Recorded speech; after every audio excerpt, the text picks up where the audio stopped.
좋은 아침입니다. 하나님과 말씀과 오다시 오늘 다시 시작. 안녕하세요. 이학진 전도사입니다. 오늘 함께 묵상할 말씀은 마태복음 1장에서 4장까지 말씀입니다. 오늘 본문의 중심 구절을 함께 살펴보기로 하겠습니다. 마태복음 1장 21절에서 22절 말씀입니다. 아들을 낳으리니 이름을 예수라 하라. 이는 그가 자기 백성을 그들의 죄에서 구원할 자 이심이라 하니라. 이 모든 일이 된 것은 주께서 선지자로 하신 말씀을 이루려 하심이니.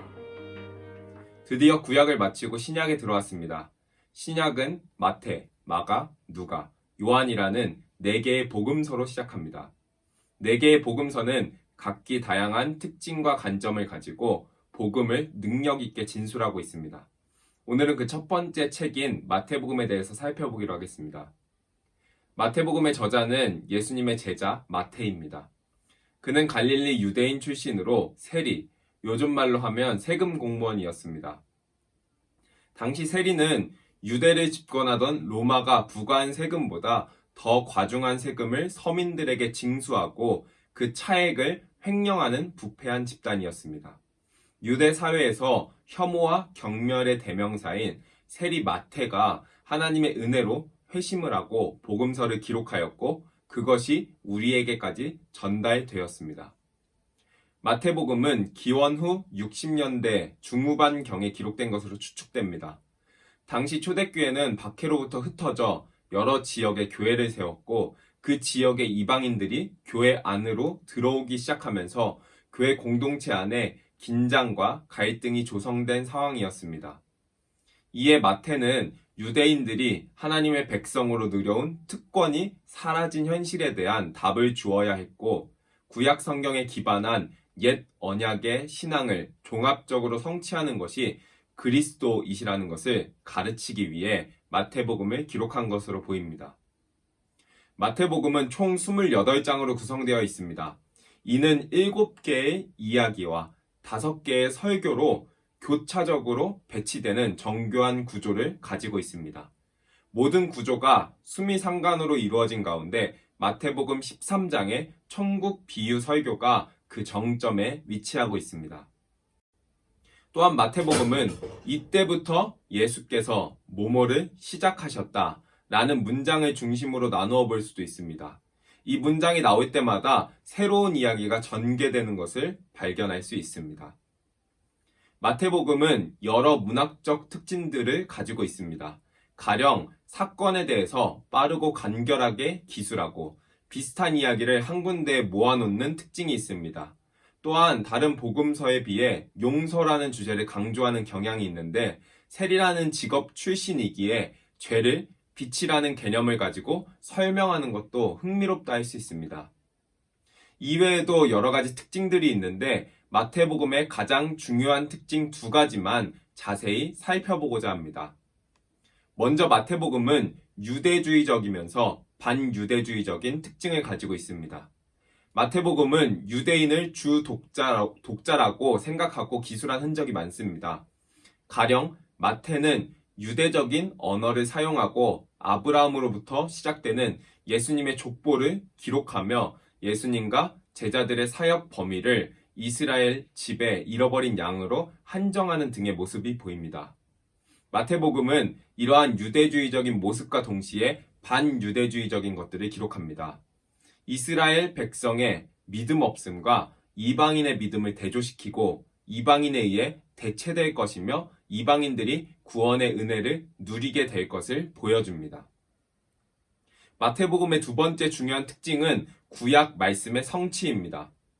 마태복음은 이는 말씀을 이루려 하심이라 라는 어구를 많이 사용합니다.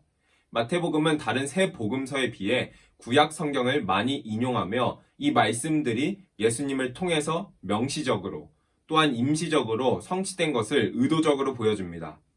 이를 통해 마태는 유대인들이 구약 성경을 통해 고대하던 그 메시아가 바로 예수님이라는 사실을 보여줍니다. 마지막으로 마태복음의 핵심 주제 2가지를 살펴보고자 합니다. 첫 번째 주제는 유대인의 왕이라는 주제입니다. 마태복음이 다른 복음서와 다르게 구약 성경과 그 말씀의 성취에 관심을 가진 이유는 유대인의 왕으로 오신 예수님을 제시하는 것에 포커스가 있었기 때문입니다. 당시 유대교적 사상을 갖고 있는 자들에게는 십자가에 달려 죽으신 예수님이 하나님으로부터 저주를 받은 자라고 생각했습니다. 그러나 마태복음 1장은 예수님이 아브라함과 다윗의 자손임을 언급하며 사무엘하 7장 16절에서 언급한 다윗의 후손인 유대인의 왕은 예수님이고 그가 백성을 구원할 메시아임을 이야기하므로 언약의 성취가 예수님이라는 사실을 보여줍니다. 두 번째 핵심 주제는 하나님 나라입니다. 복음은 좋은 소식이라는 뜻입니다. 1세기 당시 복음은 왕이 전쟁에서 승리함과 동시에 전쟁이 종식되고 이제 다가올 새로운 시대의 도래의 맥락 속에서 사용되었습니다. 즉 복음은 왕이 바뀌고 새로운 나라가 도래하는 좋은 소식입니다. 마태복음은 유대인의 왕이 이 땅에 오심으로 하나님의 통치가 시작되었고 사단 나라가 무너지고 있는 복음을 전합니다. 이는 십자가 사건에서 가장 극명하게 드러나며 마태복음 28장에서 제자들에게 지상 대명령을 주시면서 하나님 나라의 확장이 우리에게 맡겨진 사명임을 보여줍니다. 오늘 오다시 본문은 마태복음 1장에서 4장입니다.